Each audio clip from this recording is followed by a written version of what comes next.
智利位于南美洲西南部，是世界上地形最狭长的国家，没有之一。拥有丰富的自然资源，与阿根廷、巴西并称为南美洲强国。处于美洲大陆最南端，和南极洲隔海相望。智利人称自己的国家为天涯之国。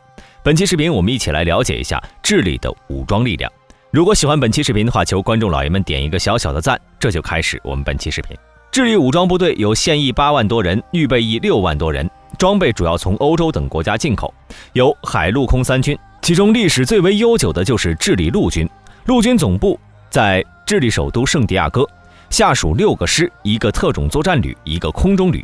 智利现代陆军的建立是在1819年，原有居民是印第安人，在16世纪处于母系氏族向父系氏族的过渡阶段。1535年，西班牙殖民者在征服秘鲁之后入侵智利，不过西班牙这次并未成功。5年后，西班牙殖民者卷土重来，最终智利沦为西班牙的殖民地。在被殖民期间，智利本土民众多次发动起义，反抗殖民者。时间来到1810年，圣地亚哥土生的白人发动起义，推翻殖民政府，成立独立政府，同时建立起了现代智利陆军。陆军在建立之后便参与国家独立战争，在1818年，智利赢得了独立战争，成立共和国。不过，共和国的成立并没有把智利的局势稳定下来，国内风云四起，新的政府采取的不少政策引起地主阶级和天主教会的不满，总统后来被迫辞职流亡海外，国内则是越来越乱。直到1813年，保守党上台执政，2年后制定了宪法，赋予了总统极大的权力，并把天主教定为国教，巩固地主阶级的统治，这才有了后来几十年的和平局面。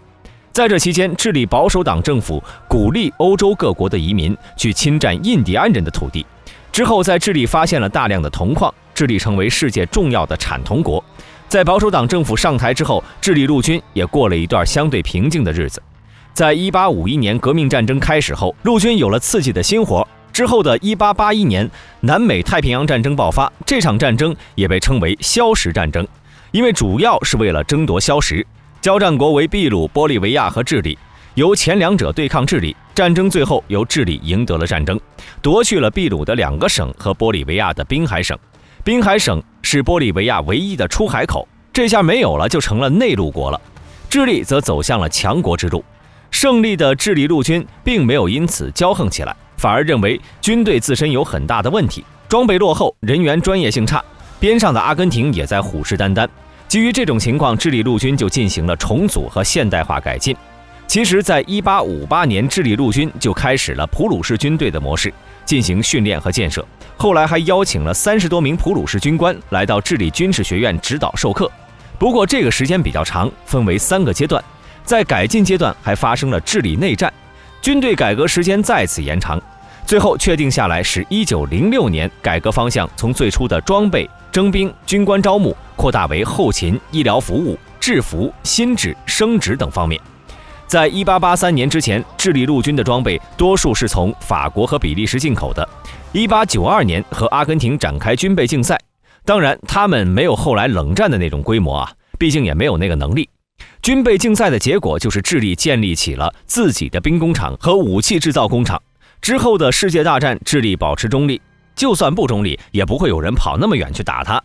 在1952年，智利在外交上追随美国，那个时候当美国的小弟，自然就要好好把国家奉献出去。直到1970年，阿连德·戈森斯当选总统，在他执政期间进行了激进的社会经济改革。后来智利发生了政变，阿连德手持 AK-47 拼死抵抗，以身殉职在总统府。军政府上台，开始了长达16年的统治，直到1989年，智利陆军再次挑战，将部队编制简化，数量并没有减少。重组计划将智利军队划分为3个军区，其中大部分在北部。现在的智利陆军下属多个指挥部，除了陆军总部外，还有陆地作战、训练、支援、陆军独立指挥部和总参谋部。作战指挥部下辖6个师、1个特战旅和陆军航空旅。第1师下属1个装甲旅、1个机械化步兵旅和1个步兵团、1个后勤团和1个航空团。第2师是一支机械化步兵部队，是6个中规模最大的。虽然是机械化部队，但其下属就只有1个完整的机械化兵团。第3是山地师，负责保卫智利境内的安第斯山脉和东部边境。第4师、第5师还有第6师就比较普通了，属于没啥亮点、很平常的部队。老塔罗特种作战旅名字来自于智利国家英雄。老塔罗是智利印第安阿劳坎部族首领，是反抗西班牙殖民侵略的英雄。在年轻时因为反抗西班牙军被俘虏，后来逃回智利南方，被选为印第安人部落的首领，率领印第安人袭击西班牙殖民军。在1554年的大战中重创敌军，次年直逼圣地亚哥城，引得西班牙殖民政府出动大量部队。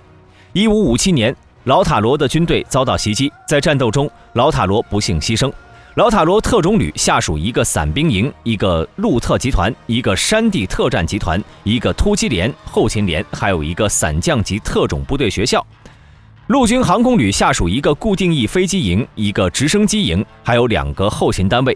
智利陆军使用的轻武器多为本国生产的 SAF 冲锋枪、FN750 手枪等，坦克车多为德国或者比利时的，运输车有美国的 M113A1 和 A2， 也有智利自产的。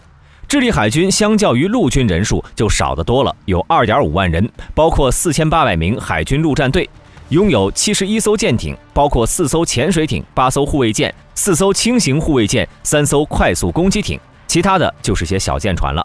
智利海军的建立源自于和阿根廷的查卡布科海战。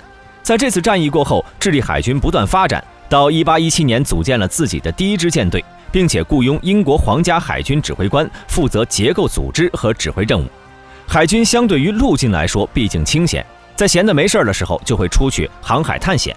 后来的智利内战，海陆两军出现了分歧，海军组建了一支地面部队对抗智利陆军，而智利陆军居然打不过这支海军转过来的部队。